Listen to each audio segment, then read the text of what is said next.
The morning started like any other. The air was thick with that familiar smell, fresh concrete, warm sawdust, and the faint bitterness of coffee rising from the dented silver thermos sitting on the edge of a wooden beam. The site was alive. In its own way, a chorus of drills whining, hammers pounding, and boots thudding against plywood. Every sound had its rhythm. You work here long enough, you stop hearing it as noise. It just becomes the background music of your life. I remember leaning on my shovel for a second, watching the sun fight its way up over the half-framed building across the lot. The orange light caught in the dust hanging in the air, making it almost look like glitter. You'd never call it beautiful if you didn't work here, but I did. That morning I didn't have any sense that the ground under my life was about to split open. There was nothing in the air. No warning, no strange feeling in my chest. Just the comfort of routine. Flashback, I can still see it. The kitchen was dim, lit by that one stubborn bulb over the sink. She was standing by the counter, hair pulled back, scrolling through her phone while her tea steeped. I remember brushing past her, the scent of her shampoo faint but familiar. I grabbed my thermos, kissed her cheek, and said, "See you tonight." She smiled, barely looking up, but I didn't think much of it. Why would I?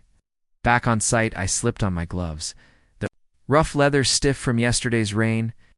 My hands moved without thinking, stacking boards, checking levels, exchanging short jokes with the guys. Someone had the radio going in the background, playing an old rock song from before I was even born. I took a sip of my coffee, wincing at the bitterness.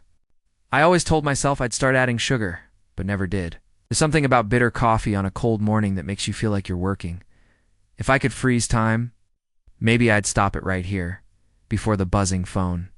Before the words that would strip the color from the day, back when life was predictable. It's maybe even a little boring, but whole. I was halfway through hauling a stack of lumber when I felt it. That little buzz in my pocket, I almost ignored it. On site, texts can wait. But my gloves were already off, and my hands instinctively reached for the phone. I figured it was her. Maybe a grocery list or one of those quick don't forget milk reminders. The screen lit up, the preview showed the first few words, and for some reason, my stomach dropped before I'd even read the rest. I swiped it open. I found my soulmate. "I've emptied the accounts. Don't come looking." That was it.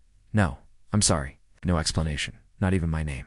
Just those words, like someone had thrown a grenade into the middle of my life, and walked away before it went off. For a second, I just stared. My brain didn't process it. The letters didn't even feel like words. They were just shapes on a screen that somehow carried the weight of an earthquake. I must have stood there longer than I realized, because the board slipped from my arms and crashed onto the gravel. The sound barely registered. All I could hear was this faint ringing in my ears, the kind you get after a loud concert, except there was no music, no cheering crowd. Just the slow collapse of everything I thought was solid. A coworker called out, "You good?" His voice felt far away, like I was underwater. I opened my mouth to say something, but nothing came out. My throat was dry. My tongue felt heavy. Read it again and again. Some part of me was waiting for the punchline. Maybe this was some twisted joke, the kind she'd regret in 10 minutes. But even as I tried to believe that, a cold realization was settling in my chest, the kind you can't reason with. The words didn't just sound final, they felt final. I stepped away from the others, boots crunching against the gravel. Wind had picked up a little, carrying the faint metallic smell of the steel beams behind me. I looked at the message one more time, and it was like reading a death notice. Only the thing that had died wasn't a person. It was the life I thought I had. My thumb hovered over the call button, but I didn't press it. I couldn't not. Yet, I walked toward the edge of the site, past stacks of rebar and plywood, till the noise of drills and hammers faded into the background hum of the city. The air smelled faintly of rain, that heavy, metallic scent that comes before a storm. I looked at the message again. Soulmate? Since when? Emptied accounts? Why? My mind kept spitting the words back at me like they didn't belong to my life. Soulmate. She used to roll her eyes at that word. Emptied accounts. We were saving for a down payment? At least I thought we were. Why? God, why?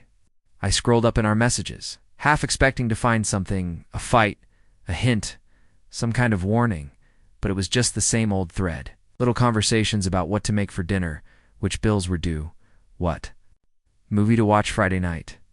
Nothing that screamed, I'm about to disappear, flashback 2 weeks ago. We were sitting at our small kitchen table, eating pasta she'd made. She was laughing about something her coworker said, something about a broken coffee machine, an office meltdown. She had that spark in her eyes, the one that used to make me forget everything else. She asked if I wanted to drive out to the coast next weekend. We should watch the sunset from the cliffs, she said.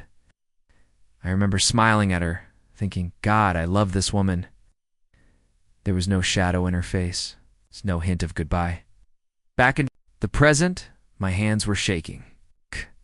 I shoved my phone into my pocket and pulled it out again immediately, like maybe the message had changed.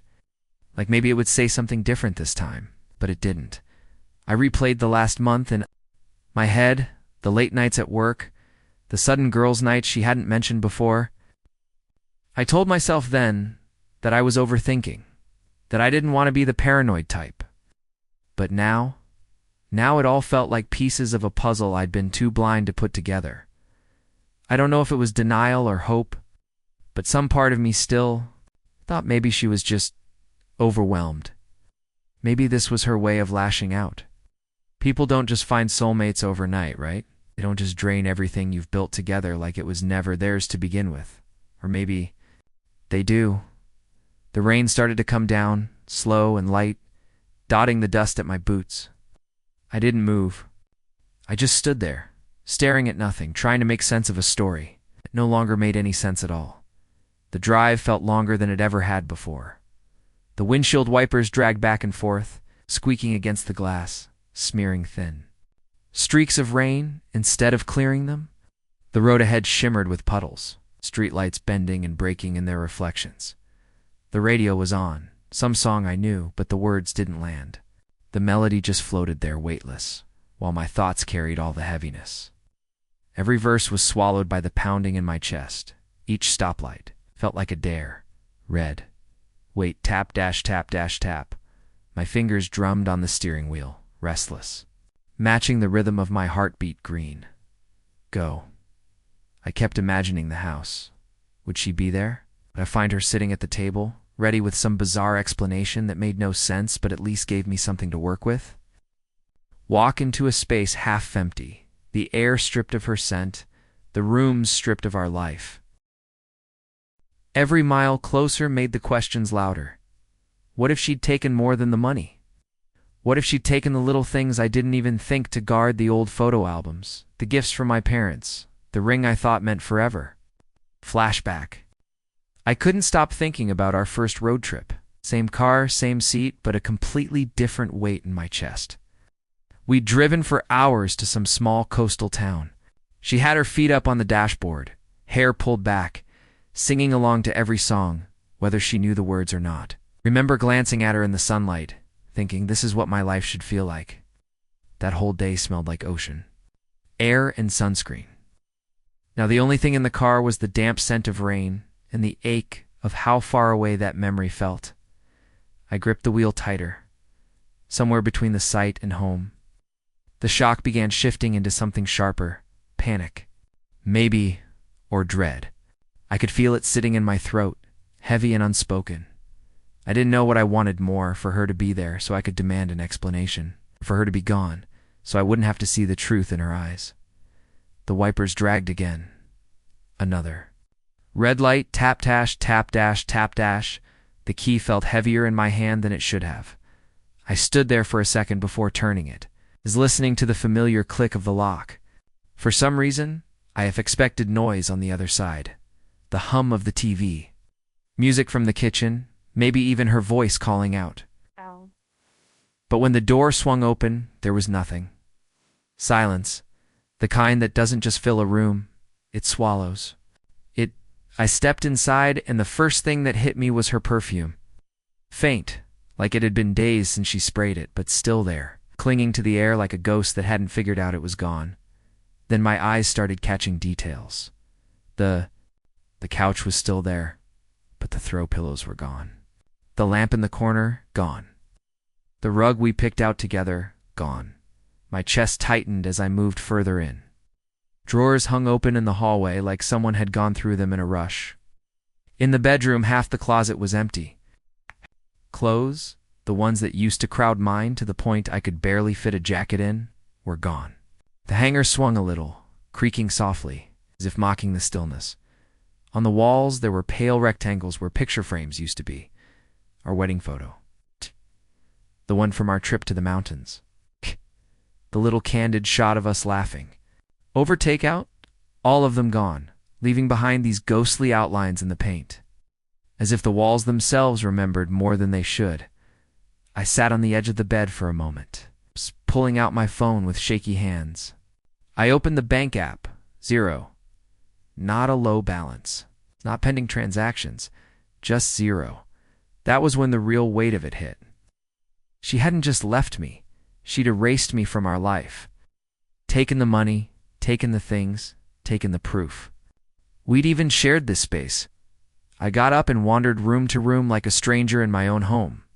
My fingers traced the empty shelf where her books used to be. The bare counter where her mug always sat.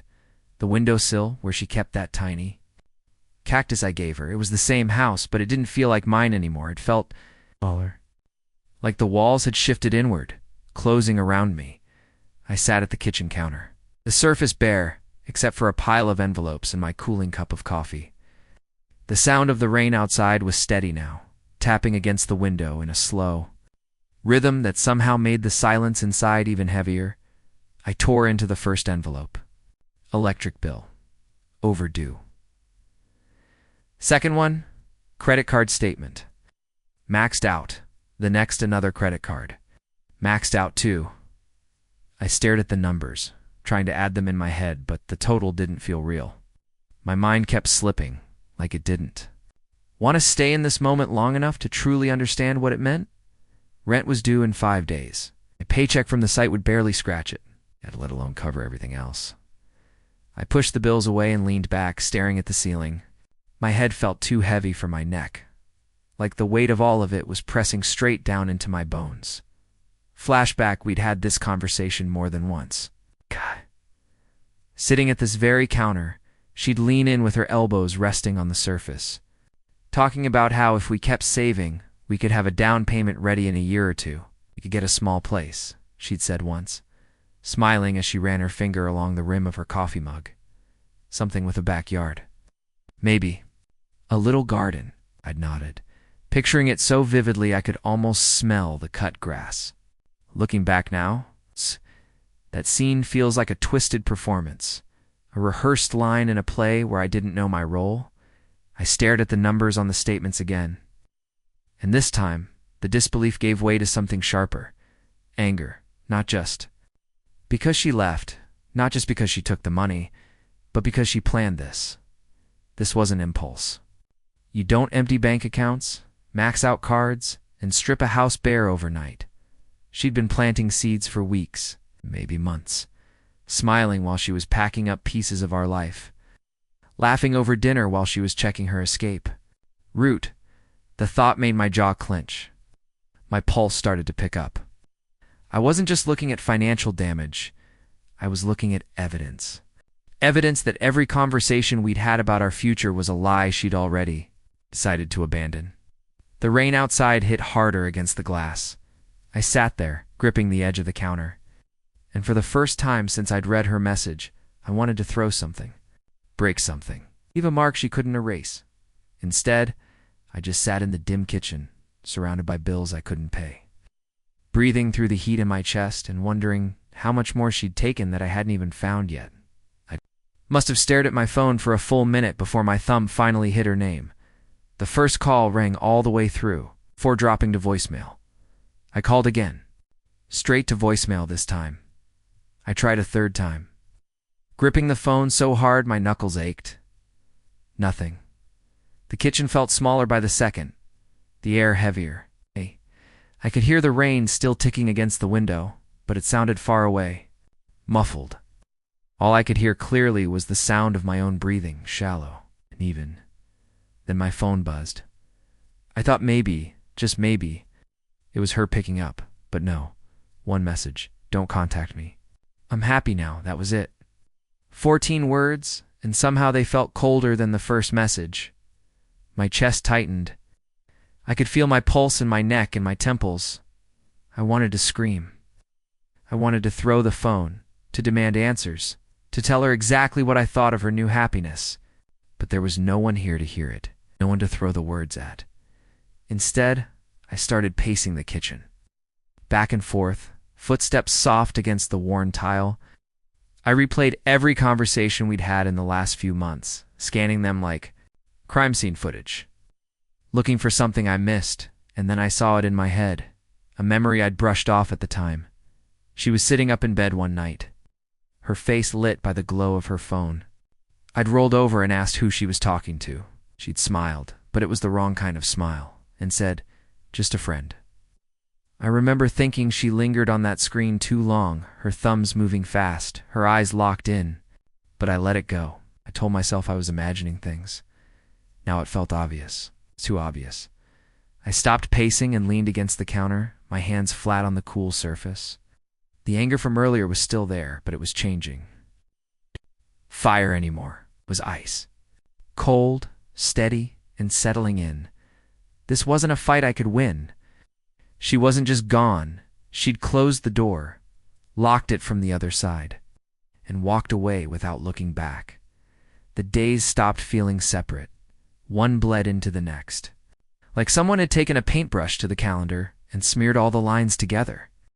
Work was the only thing that gave them shape, and even that was a strange mix. Part escape, part punishment. I'd throw myself into hauling, hammering, drilling, until the noise was loud enough to drown out the thoughts. But the second, the tools went quiet, the silence came rushing back, and with it, her face money was tight. I sold a few things I didn't want to let go of: my old guitar, the leather jacket I'd had since I was 19, a watch my dad gave me before he passed. Each sale felt like losing another little piece of myself, but it kept the lights on, kept food in the fridge. Friends tried to help. They'd invite me out, offer to cover a drink, try to make me laugh. But the conversations always found their way back to her, even if no one said her name. "How you holding up?" Was there a polite way of asking? "Are you still broken?" Back at home, the routines began to return, slowly and unevenly. Making coffee in the morning, washing the same plate, the same fork, the same glass after dinner, or tidying up the living room, not because anyone was coming over, but because it felt wrong to let the place fall apart completely. But each task was heavier now. Making coffee didn't come with the sound of her footsteps in the hallway. Washing dishes didn't come with her leaning against the counter, telling me about her day. Tidying up didn't come with her humming under her breath, rearranging things. I'd just cleaned. It was just me. Just the sound of water running, the scrape of a chair, the creak of floorboards, and yet, somewhere in that emptiness, something small began to take root. Maybe it was stubbornness, maybe it was pride. But I knew one thing for sure. She'd taken my money. She'd taken the furniture. She'd even taken the photographs off the walls. But she wasn't going to take me. Not my will to rebuild. Not my right to stand up again. It wasn't a loud realization. It was quiet, just a flicker in the middle of a long night. But it was there. And for the first time since she left, I felt the faintest pull toward the future. Time has a way of sanding down the sharp edges. The pain didn't disappear, just changed shape.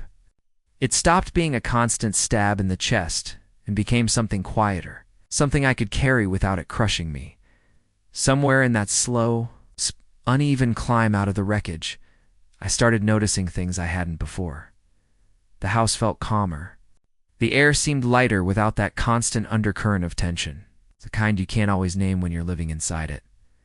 I hadn't realized how much of my energy went into managing her, choosing my words carefully, reading her moods like weather patterns, giving in before small disagreements turned into storms. Now there were no storms, just stillness. At first, the quiet felt unnatural, almost eerie, but over time it started to feel like something else, like relief. One evening I decided to actually cook, Not just heat up something from the freezer or order takeout, but make a real dinner. I put on some soft music, chopped vegetables, let a pan of chicken sizzle in olive oil. The smell filled the kitchen, and for the first time in months, I wasn't rushing. I wasn't watching the clock, waiting for a fight to start, waiting for someone to judge how I seasoned the food. I sat at the small table by the window, eating slowly, watching the last light of the day slip across the street. Cars passed now and then, headlights sweeping across the room, but mostly, it was just me and the sound of my fork against the plate. The hurt was still there, like a bruise you keep pressing, just to see if it's healed. But alongside, it was something I hadn't expected, the first taste of freedom. I could breathe without tiptoeing. I could take up space without apologizing for it. I could make decisions without wondering if they'd set off some invisible tripwire. And in that moment, sitting in the fading daylight with my empty plate and my own quiet company, I realized I wasn't just surviving anymore. I was beginning to live in a way I hadn't for a long time.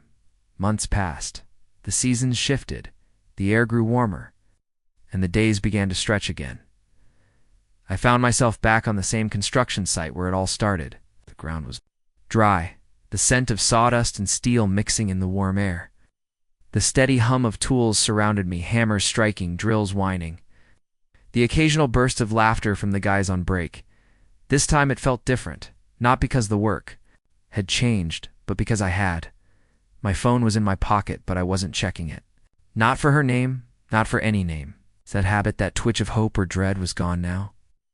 I'd built something she couldn't take this time. A small savings account, a little cushion for the future. It wasn't much, but it was mine, and I had a plan again. A slow one, steady one. Some days I still thought about her, not with the sharp ache from before, but in a distant, muted way. Like remembering a place you visited once, but would never return to.